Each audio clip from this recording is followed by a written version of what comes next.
Welcome, friends, to the Embracing Darkness podcast. This is episode 6, and we're going to talk about the truth about Reiki. I am Izzy Swanson, and I'm here to serve you as your guide to understanding and working with the darkness. In my work in the world, I focus on helping others heal the energy of trauma and the resulting soul wounds caused by that trauma. I guide others through their own healing and work to treat the physical manifestations of trauma and PTSD. Things like anxiety, depression, autoimmunity, adrenal fatigue, and mental health issues. So for more about what I do, you can find me at transformationreiki.com. So why are we here? Why are we here with the Embracing Darkness podcast? My hope is to share some resources to assist you to balance, thrive, to be balanced, to thrive and engage energetically in a healthy way with the world around you. There's a general idea that I see with my clients, with my community, and especially on social media, in articles and other places that make it seem like being an empath or someone who is sensitive is hard and overwhelming. And I just don't believe that. Yeah, it may be hard at first, but we can learn how to live and thrive and not let our gifts become something that overwhelm us and dominate our life choices. But I also truly believe that in order for us to do the work of darkness, to heal the deeper wounds of trauma, we must first be grounded, safe, and stable. And having a connection to the earth and having systems and safety mechanisms in place are essential to working with darkness. We have to be connected in order to heal. And so I hope to be providing resources that help people understand how to first take care of your energy and be connected to the earth, and then how to work in darkness and heal and empower yourself through working with darkness.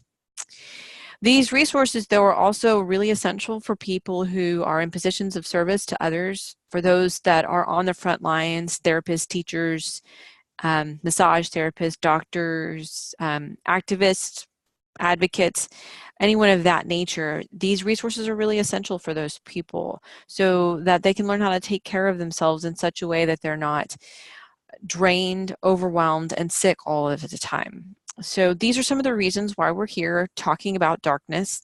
I encourage you to check out some of the episodes, the previous episodes of the Embracing Darkness podcast, which you can find call under Embracing Darkness on both YouTube and SoundCloud. So today I want to talk to you about Reiki, what Reiki really is and why it's important for us to change the way that we're working with it in the Western world. So before I get started, I want to take a look at the card that I picked for today's podcast. I'm no diviner, and I'm definitely no psychic, at least not in the traditional sense of the word. But I do like to work with tarot cards for business planning and for preparing classes and meditations and talks like what we're doing here on the podcast. I like to get a little bit of guidance or a little bit of feedback or confirmation from the universe. So please remember that I'm no tarot guru. I just like to pick cards and have fun with it. So for this podcast, for the Embracing Darkness podcast, I'm working with the Wild Unknown Tarot deck by Kim Kranz. I really, really love this deck. I really, really love this deck, and I highly recommend it. So today I chose the Sun card, if you can see it in the glare. In this deck, the Sun card says to imagine for just a moment that you are soaking in the warm rays of the sun. It feels nourishing and healing, and all of your aches and pains just fade away. Vitality and health abound. You feel clarity and assurance in all that you do. I love that this is the card that I chose because this is what Reiki feels like. It's a perfect description for how Reiki can feel when you're receiving it and when you're giving it, for the nurturing support that it provides.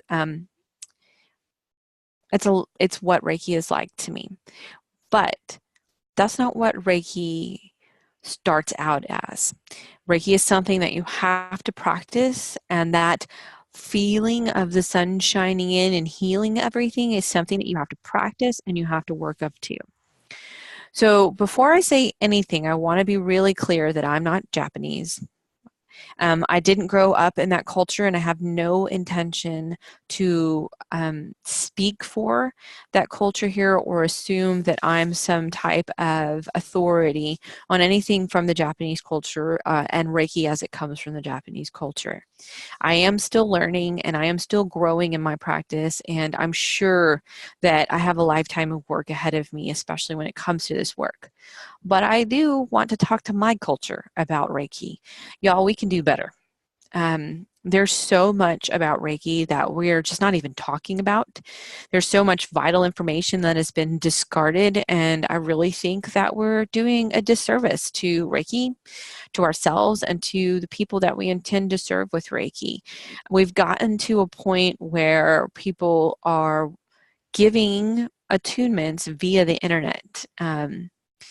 They're not even having an in-person connection to the students that they're providing information to. And I've said this before, and in the podcast where I talked about shortcuts, I got on the tangent about online classes and things. And I mean, I teach online classes. I do a lot of online work. The world is really going in that direction. But when it comes to learning and practicing Reiki, that is something that has to be done in person. And it's something that needs to be approached with more reverence. And I'm going to get into some of the feedback that I got about what people think Reiki is. So I'm getting a little ahead of myself. But we're missing some things in our culture about what Reiki is and how to practice it, and things that we need to know before we start giving Reiki to other people. But wait, Izzy, wait a minute. What does Reiki have to do with embracing darkness? I know that's the big question. Isn't Reiki just all love and light? Didn't I just say it was all love and light? Isn't it just some new age woo-woo energetic technique?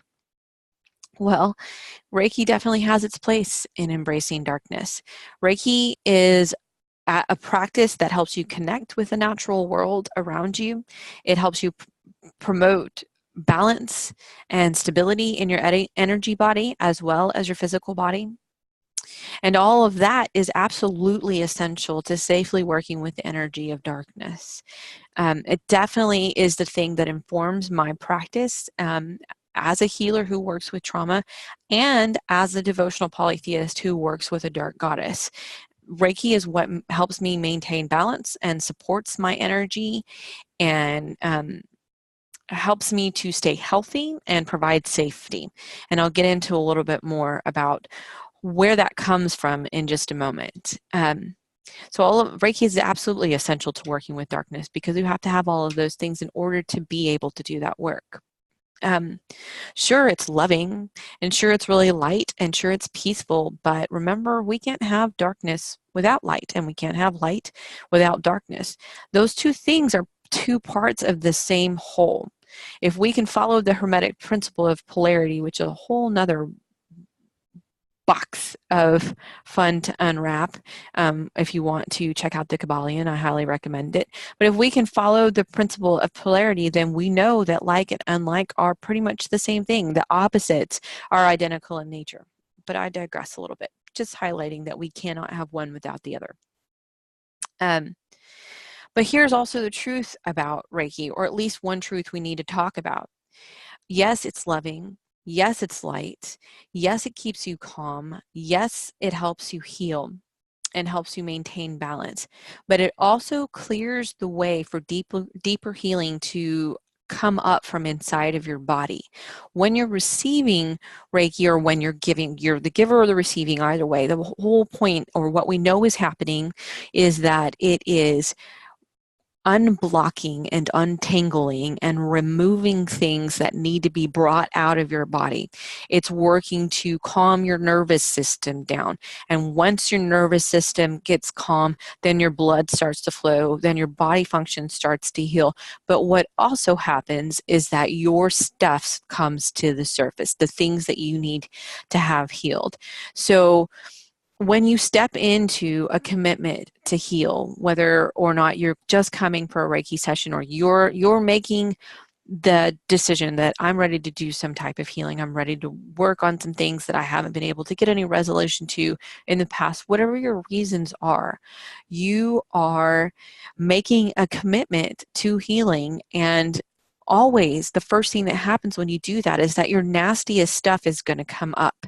And that's the same with Reiki. You get Reiki, and the first thing that comes off the top is all the funk. The first thing that comes up in an attunement is all of the things that have to be cleared in order for you to be purified and ready to practice Reiki. So, yeah, it's love and light, but it's also profound and intense, and there can be profound and intense reactions after Reiki treatments, and we don't talk about that. Like, you could have a calm and peaceful Reiki session and later that day have a heavy detox reaction. Um, you can receive a beautiful attunement, and then you spend 3 weeks, at least 3 weeks to a month, in a process of realigning your energy and detoxing and being uncomfortable as everything processes out. We're not talking about that going into things. So yeah, it's beautiful, it's amazing, but it's intense. Somewhere along the lines, we were taught that, oh, Reiki is just beautiful love and light energy. It can't hurt anything. It can't harm anything. But just because it's beautiful and loving and light does not mean that it doesn't come with consequences, that it doesn't come with reactions, that it's not intense. You can overdo it with Reiki, and we don't talk about that. And a really great example of this is, let's say that you are a person with PTSD, or you're treating someone with PTSD, especially a combat veteran or a war veteran. We all know, or at least I hope that we know, if you've been listening to this podcast, and I'm making a little assumption here, if you don't know it, let me just tell you that a person who has PTSD is constantly in a state of fight or flight. Their energy is always in high gear. They're always turned on. So what do you think will happen when you flood somebody whose energy is already revved up and amped up with more energy, especially an energy that can be intense like Reiki? You could very possibly trigger that person. You're overwhelming their system. You're giving them more energy than they can handle. And so even if Reiki is love and light, we're not talking about how to work with energy, which we need to understand. So in that case, what I would do, or at least how I've been taught to handle that, is if I'm working with somebody that I know has PTSD or is still in a state of being triggered by traumatic memories or things that remind them of traumatic memories, then instead of flooding them with energy, I work to take the excess energy out. And there are techniques that you can learn from your Reiki master or whoever's teaching you. They're not just Reiki, but other energy techniques to learn how to do that. That's the thing we're not talking about there. There's this whole idea that Reiki is just and love and light. And really it is. It's beautiful and amazing, but there's more to Reiki than just Reiki. There's energy.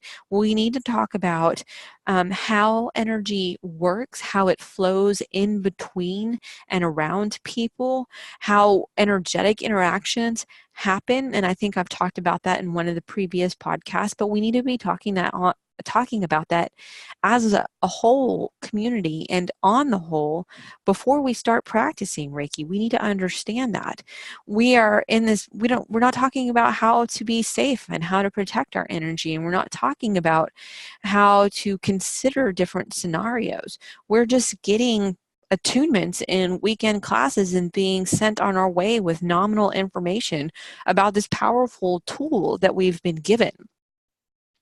We're also not being taught how to anchor our energy, how to connect it to the energy of the world around us, and we are being thrown off our own course and unstable and unbalanced as we receive Reiki, when we receive Reiki attunements, or when we're giving Reiki. So we really need to be talking about grounding and shielding and protecting. All of that needs to be a big part of this. We have to operate responsibly with energy. And so there's a lot about Reiki that's not being talked about because Reiki just is love and light. We're missing the point of some things. So as for Reiki being a new age energy technique, well, that's why we're here today, right? Let's talk about what Reiki really is and how it was meant to be practiced. So in preparation for this podcast, I hit the streets, so to speak, which in today's world is social media. I asked a question on Facebook on both my personal page and my professional page, and I had some discussions with friends about what they thought Reiki was. I was really curious what people think it is. And a lot of the answers that I received were that Reiki is channeled energy, that it's a specific method of channeling energy for healing and regeneration. And almost every response was about channeling energy for healing. And ultimately, those responses aren't wrong, but they aren't entirely right either. I do have to say that the best response that I got was from our friend Vivian. She pretty much believes that Reiki is the magic that sparkles in your soul and you can kill people with it. I loved it. But Reiki isn't just about channeling healing. First and foremost, Reiki is a martial art. I'm trying to get my seats settled. Okay, I'm settled. Reiki is a martial art. It's a spiritual path. In Japanese culture, fighting and spiritual healing have always been a part of martial arts. Martial artists in Japan were taught, and elsewhere in other cultures, were taught or learned methods of energetic healing as ways to protect themselves and to heal quickly. It's a part of their culture. It's still a part of their culture. It's something that everyone is familiar with in their culture. Reiki is a system. It's a daily practice. It's a series of steps that have to be mastered individually before moving on to the next level, just like earning belt levels in martial arts. Master Usui and Mr. Hayashi, at least in Master Usui and Mr. Hayashi's time, students would come to them and learn a skill or a technique, and then they would have to develop mastery over that skill and technique before they were able to move on into the next level of training. And as I understand it from the research and study that I've done, there were multiple levels within each level, within the first level of Reiki, within the second level of Reiki. There's 2 levels within the second level of Reiki, and then there's 2 or 3 levels in the Shinpenden or master level of Reiki. Different techniques that included moving meditations and mindfulness practices that had to be mastered or learned before they could move on into the next level. So Reiki started out that way. It's something that we have lost somewhere in translation. So in my own personal practice, Reiki is my martial art. It's how I deepen my connection to the world around me. It's how I connect into the earth and to the universal forces. It's how I maintain balance in daily living. It's what helps me to maintain stability when I'm faced with difficult situations or when I'm in places of being of service to other people who are healing their own trauma. That can be really intense. It can be overwhelming. I had a student ask me once, well, because I take a big portion of my Reiki training and talk about the energy of trauma, and then I teach an additional advanced class called Advanced Soul Healing Techniques, which is specific for healing the energy of trauma. And so I spend a lot of time talking to my students, no matter what level I'm teaching them at, about preparing to learn the energy of trauma or what the energy of trauma is and how to work with it. And so I had a student once say to me, what if it's too much for me? What if it triggers me? What if I'm overwhelmed? And that's a really, really important question. If you're going to be a Reiki master, it's not just all love and light. You're going to see the things that make people ill. You're going to see the things that are causing the imbalance in their life. You're going to see the roots of this. You're going to see what trauma looks like up close and personal. I had another student once say to me, well, why are we learning this? I don't plan on working with this. It doesn't necessarily matter if you plan to work with it or not. If you are stepping into a role of providing Reiki to other people, you're going to see trauma. Whether you want to or not, it's going to be there. So you need to understand it. So these are valid questions and concerns. And my response to the first student who said, well, what do I do if it's overwhelming? What do I do if it's too much for me? A part of my response, there was a lot more to that response. Part of my response is that this is why we train. This is why we treat Reiki like it's a martial art. This is why we do the Hatsu Reiho on a daily or weekly basis. This is why we have daily meditative practices. This is why we're working with our own energy. This is why we're doing our own healing and having our own personal empowerment on a daily, consistent basis. We are martial artists. We are warriors. We are guardians. We are protectors.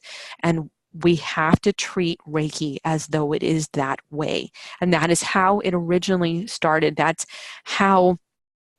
was the culture and the energy and the mentality behind how Reiki was given to people in the time that Master Usui and Mr. Hayashi were training and teaching people. And just to be clear, Master Usui and Mr. Hayashi are not the only two people who were giving Reiki. Master Usui created it, but there's a whole commission or group of Reiki masters who all learned from him, and they have a whole system, and they're a community, and they're still there today despite what Mrs. Takata taught to the world about there not being any more Reiki masters in Japan.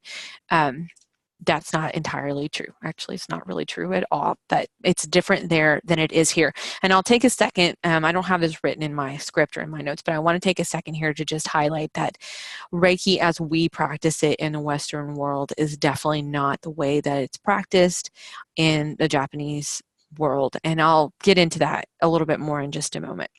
But I really want to highlight that Reiki is a martial art. Reiki starts as a personal path of self-healing and self-development.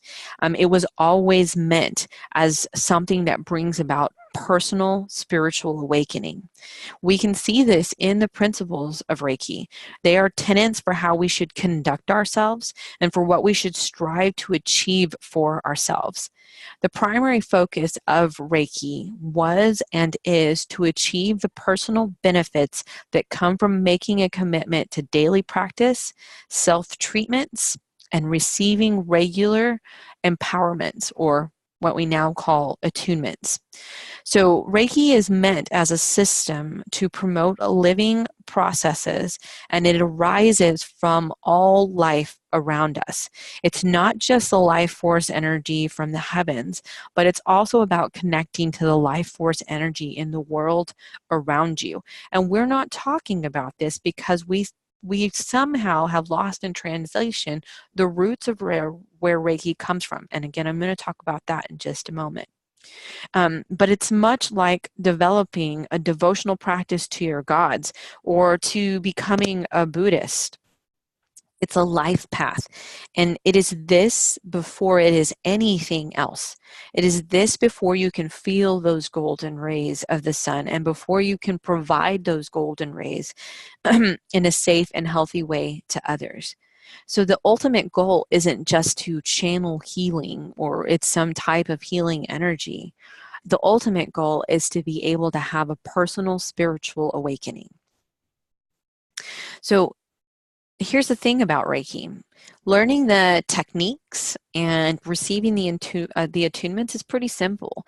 Some of the techniques that I use to teach my students, or that I've recently started using to teach my students how to connect with the symbols, are moving meditations that take no more than 5 minutes to actually learn the hand movements of where they go. But the point is you're supposed to practice them over and over again. The attunements themselves, if I'm just giving one person an attunement, it takes me no more than 20 minutes. The steps of the attunement is not that intense, although some people kind of think it's intense. It really is easy once you get into the practice of it. Those steps can be learned quickly, but that doesn't mean that you understand what to do with those techniques or what impact they're having on you or the world around you. They take practice. There are other things that have to happen first, and then you have to repeat and redo and learn and understand what it feels like to have that energy moving in your own body. And we don't talk about that much. And that's why it feels like you can receive attunements really quickly. But that what happens after you receive an attunement is that you have to spend 2, 3 to 4 weeks at least with those practices that you learned at that attunement. And that's just before you can feel safe enough to move on to the next one.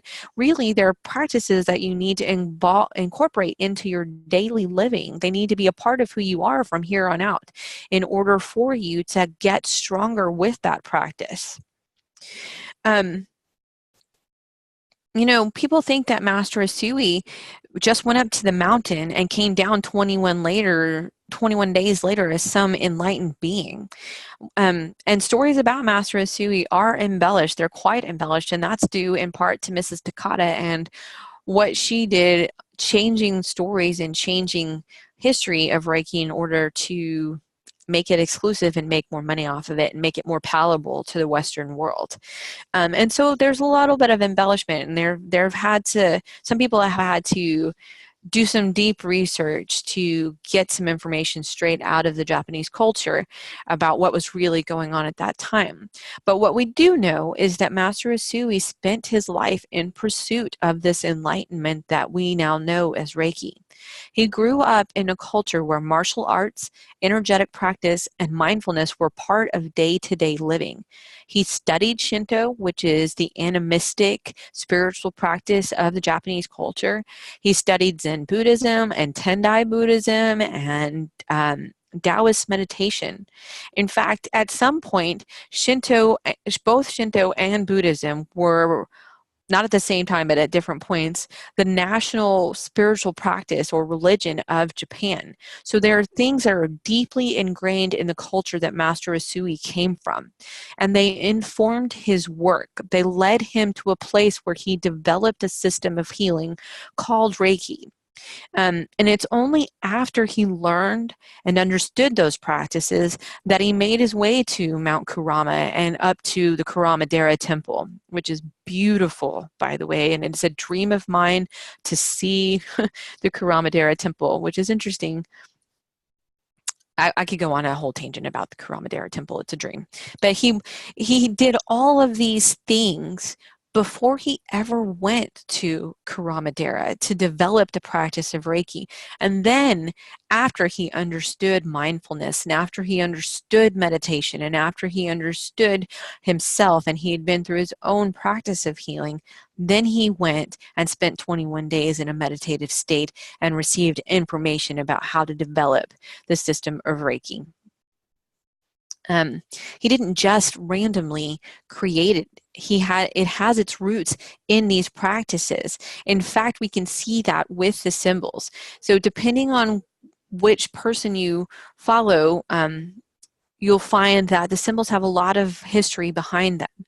One author, Taggart King,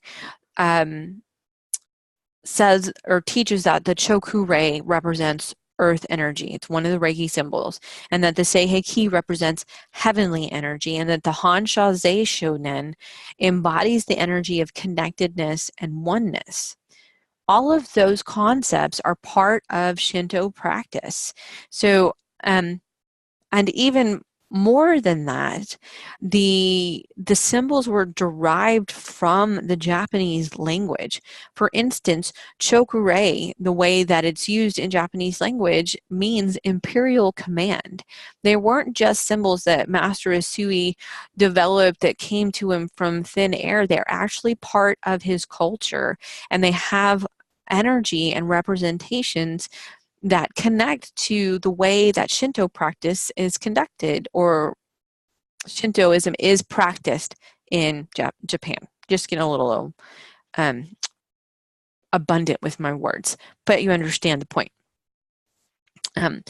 So even Master Usui's principles, the principles that we know in Reiki today that we're all taught, or I hope that we're at least all taught, the way that we say them today are, just for today, I will let go of worry. Just for today, I will let go of anger, etc., etc.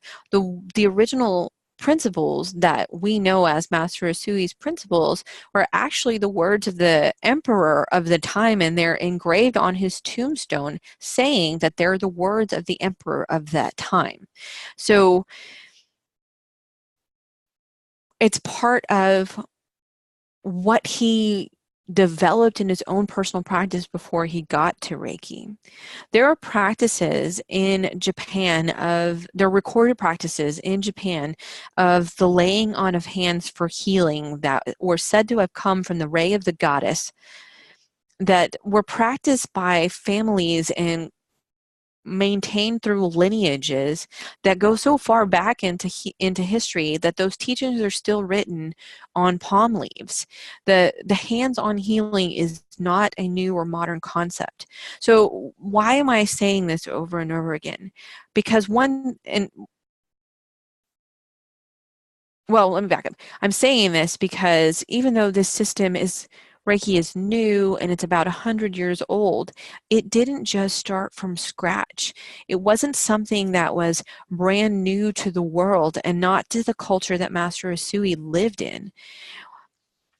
He he didn't just get some attunement and then all of a sudden practice Reiki and was some type of energetic master. He started understanding basic life principles of mindfulness, of meditation. He mastered his knowledge of energy and then mastered his own system, which is Reiki. And so, of course, we're learning Reiki from the beginning, but what we're not doing or what we haven't been doing or what I don't see being done is we're not talking about all these other things that have to be a part of that practice. The mindfulness, the understanding of self, how to work with intention, how to connect to the world, how to understand energy. All of that has to be a part of developing a Reiki practice. It's more than just attunements. And Reiki is Master Usui's system of healing that he created from bringing together all the teachings that he had understood up to that point. So now we have that system in the modern world, but it wasn't just something that he just made up for us. It's something that he said, you know what, I have all of these things, I have all of these things. I have gained some new knowledge through my meditative practice and how to use these symbols, and now I'm going to develop my own system. And it was called I can't say it all without looking at my book, but it's the Reiki Ryoho system of healing. I can say it in English, but I can't say it in Japanese, which I hope to get better at the Japanese language as I continue on my work with Reiki. So the thing is that we don't just get attunements and learn symbols and move on. We have to develop these practices. We have to be willing to deal with our own shit and make a commitment to this path. We have to understand how to protect ourselves. We have to pay attention to what we're doing with Reiki and how we're affecting the world around us and how we're affecting the people that we treat. This is one of the reasons why sometimes when Reiki treatments are given, people have adverse reactions because there's a whole lot more involved to giving Reiki than just channeling Reiki. There's a lot more that we have to understand. Reiki isn't just love and light. It's work. It takes time to practice and develop. And even if your teacher is thorough, like my teacher was, I'm very grateful for my teacher, it's up to you to make it your own and grow with it. You are only going to get out of Reiki what you put into it. So hopefully I've conveyed some of the truths and some of the understanding about Reiki. As I was typing this, I made it look like it was a lot longer than all of the words that I've shared with you. But these are some of the truths about Reiki. And I really feel like there's still, there's so much to learn about the culture, about the history, and like many things, it's a lifetime of work. And if you're like me, this whole thing put me down a rabbit hole with Shinto practice, which is very much like the animistic practice of my own devotional polytheism. But what I want to say to you is we have to do better. We have to respect the practice of Reiki and the culture that it comes from. We have to take our time with it. We have to be personal with it. We have to commit to our own path of healing. We have to be willing to deal with our own darkness in order to understand our own light. We have to do this work and we have to treat it as a spiritual path. One of the things about Reiki is that it has nothing to do with what gods you believe in and what church you go to or anything. It's about the energetic and mindful and meditative practices. And we have to commit to that kind of lifestyle in order to do Reiki justice. And we need to be more clear about that and change the way we're approaching Reiki today. Because most of the time when you ask people what Reiki is, the first thing they're going to say is like, oh, it's some kind of channeled energy. And that makes me a little sad. I mean, they're not necessarily wrong, but there's no awareness of what Reiki is on the other side and everything that was part of making Reiki what it is today. We have to spend more time with it. We have to educate people about it. We have to learn more about the culture from which Reiki came. We have to learn more about what things were happening in Master Usui's world when he created Reiki. We have to be more careful and we have to be more reverent. It deserves more than that. This is not a trip to the spa. This is not reflexology. Not that I'm discrediting reflexology. I'm just saying this isn't just some like, oh, I just want to feel better. I've had people call me thinking that they could just walk in an appointment like they could a hair or nail appointment. That's not how this works. It takes time for me to prepare. It takes time for other people to prepare. There's more happening. This is Reiki, when practiced the way that it was intended to be practiced, is transformative and life-changing. Yes, it's relaxing. Yes, it's healing. Yes, we see profound impacts in the medical world with how much Reiki is helping people heal from illness and surgery and injury. But it will change you and it will transform you. That's what it's supposed to do. So I really wanted to share all of that with you about Reiki. And if you have any questions for me about that, always feel free to contact me or leave comments in the feed wherever I post this, either in Patreon or SoundCloud or YouTube. But I'm going to go ahead and move on just a little bit and let you guys know that if you want to learn more about me and what I do, please check out my website at transformationreiki.com. You can also find me on Patreon, www.patreon.com/Izzy Swanson. I'm providing resources, meditations, book excerpts, early access to the podcast, and other resources for guardians, healers, and empaths. I've recently added a new reward for a sneak peek at chapters of my book as I'm writing it.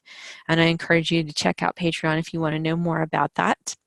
I'm also on all the socials. I'm on Facebook, Instagram, and Twitter. Phalacon Ministry, Heal in the Dark, and Transformation Reiki.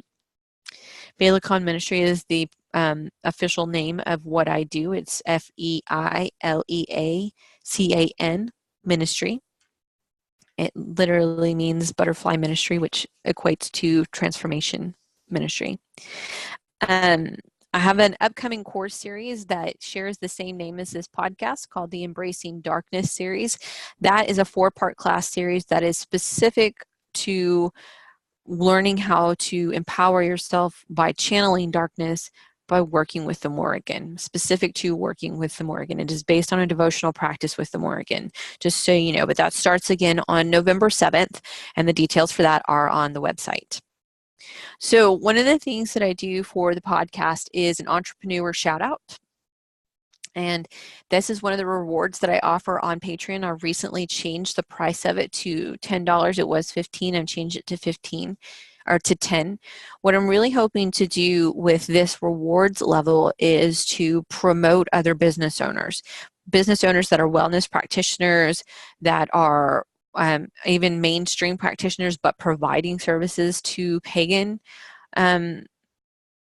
the pagan community or pagan business owners. So if you want me to promote your business, I'd be happy to. Just send me a message through Patreon or to my email at izzy@transformationreiki.com and we can discuss the details.